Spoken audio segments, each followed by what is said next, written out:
কঠিন অবস্থা। আল্লাহু আকবার। ঘূর্ণিঝড়, এটা কি ঘূর্ণিঝড় নাকি না টাইফয়েড? শিবির ভাই ভাই ভাই ভাই আছে নাকি এই যে পানি উঠতেছে? পানি ওঠে।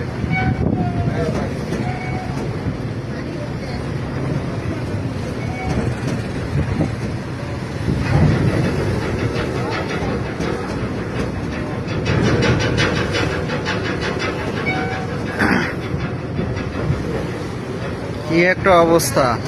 নামতে তো পান নাই, কঠিন অবস্থায় গেছে ওই বগুড়ার সামনে থাকতে।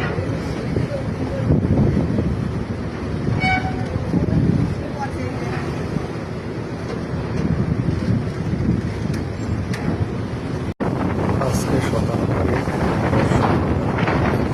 সাগর এতটাই উত্তাল যে আমরা আর শিবের গায়ে টিকে থাকতে পারলাম না। অবশেষে আমাদের জাহাজ সাগর তীরবর্তী এলাকায়